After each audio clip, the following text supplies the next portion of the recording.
ಪಶ್ಚಿಮ ಬಂಗಾಳದಲ್ಲಿ ಇವತ್ತಿನಿಂದ ಬಿಜೆಪಿಯ ದರ್ಬಾರ್ ಶುರುವಾಗುವುದಕ್ಕಿದೆ.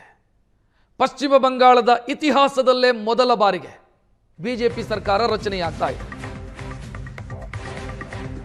ಮಮತಾ ಬ್ಯಾನರ್ಜಿಯವರನ್ನ ಸೋಲಿಸಿದಂತ ಸುವೇಂದು ಅಧಿಕಾರಿ ಶಾಸಕಾಂಗ ಪಕ್ಷದ ನಾಯಕರಾಗಿ ಆಯ್ಕೆಯಾಗಿದ್ದಾರೆ. ಇವತ್ತು ಅವರು ಪ್ರಮಾಣ ವಚನ ಸ್ವೀಕರಿಸ್ತಾರೆ.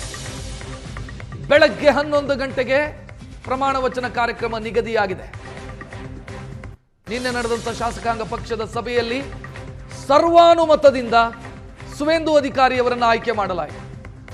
ಯಾವುದೇ ಅನುಮಾನಗಳಿಲ್ಲದೆ, ಯಾವುದೇ ಗೊಂದಲಗಳಿಲ್ಲದೆ ಸುವೇಂದು ಅಧಿಕಾರಿಯನ್ನ ಸರ್ವಾನುಮತದಿಂದ ಶಾಸಕಾಂಗ ಪಕ್ಷದ ನಾಯಕರನ್ನಾಗಿ ಆಯ್ಕೆ ಮಾಡಲಾಯಿತು.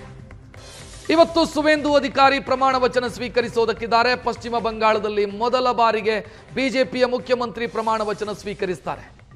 34 ವರ್ಷಗಳ ಸಿಪಿಎಂ ಆಡಳಿತ, ನಂತರ 15 ವರ್ಷಗಳ ಟಿಎಂಸಿ ಆಡಳಿತ, ಈಗ ಇವತ್ತಿನಿಂದ ಬಿಜೆಪಿಯ ಆಡಳಿತ ಪಶ್ಚಿಮ ಬಂಗಾಳದಲ್ಲಿ ಆರಂಭ ಆಗ್ತಾ ಇದೆ.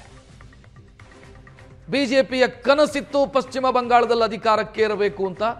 ಅಂಗ ವಂಗ ಕಳಿಂಗ ಇಲ್ಲೆಲ್ಲ ಕಡೆ ಬಿಜೆಪಿಯ ಅಧಿಕಾರ ಇರಬೇಕು ಅಂತ.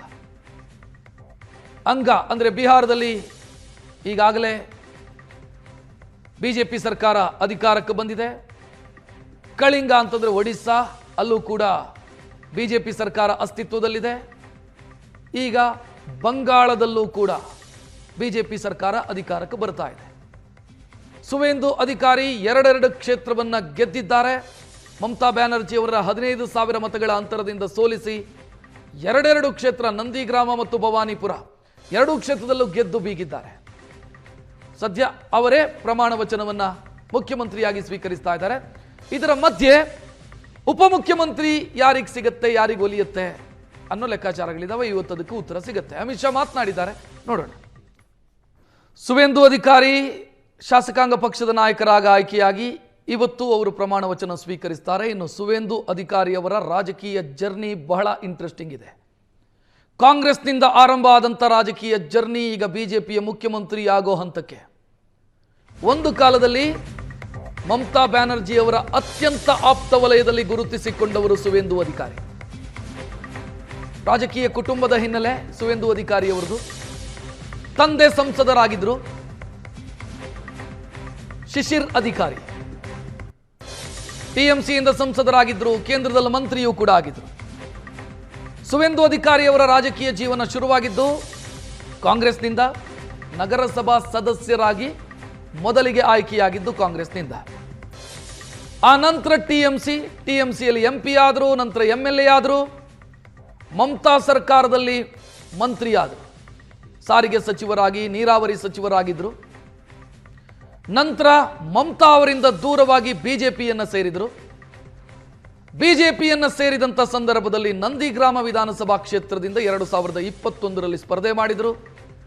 ಮಮತಾ ಬ್ಯಾನರ್ಜಿ ಅವರನ್ನು ನಂದಿಗ್ರಾಮದಲ್ಲಿ ಸೋಲಿಸಿದರು. ಈ ಬಾರಿ ಅವರು 2 ಕ್ಷೇತ್ರದಲ್ಲಿ ಸ್ಪರ್ಧೆ ಮಾಡಿದರು.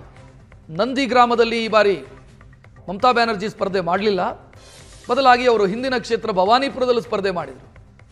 ಈ ಬಾರಿ ನಂದಿಗ್ರಾಮದಲ್ಲೂ ಸುವೇಂದು ಅಧಿಕಾರಿ ಸ್ಪರ್ಧೆ ಮಾಡಿದ್ರು. ಅಲ್ಲಿ 9,600 ಓಟಲ್ಲಿ ಗೆದ್ದರು.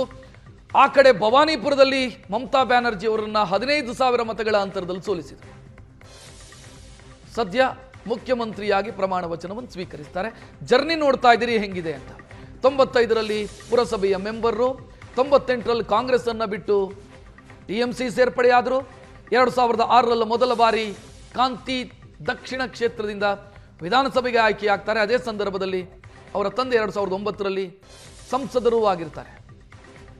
ಮಮತಾ ಬ್ಯಾನರ್ಜಿಯವರ ಜೊತೆಗೆ ಸೇರಿ ನಂದಿಗ್ರಾಮ ಹೋರಾಟದಲ್ಲಿ ಮುಂಚೂಣಿಯಲ್ಲಿದ್ದವರು ಸುವೇಂದು ಅಧಿಕಾರಿ.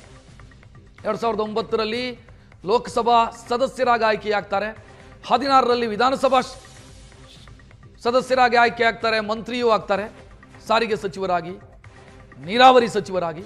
ನಂತರ ಮಮತಾ ಅವರನ್ನು ಬಿಟ್ಟು ಹೊರಗೆ ಬಂದು ಬಿಜೆಪಿ ಸೇರ್ಪಡೆಯಾಗಿ ಇವತ್ತು ಅವರು ಮುಖ್ಯಮಂತ್ರಿಯಾಗಿ ಪ್ರಮಾಣ ವಚನ ಸ್ವೀಕರಿಸೋದಕ್ಕಿದ್ದಾರೆ.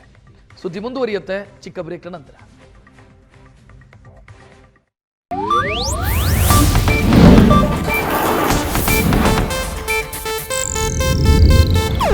ಇದು ಏಷ್ಯಾನೆಟ್ ನ್ಯೂಸ್ ನೆಟ್ವರ್ಕ್ ಪ್ರಸ್ತುತಿ.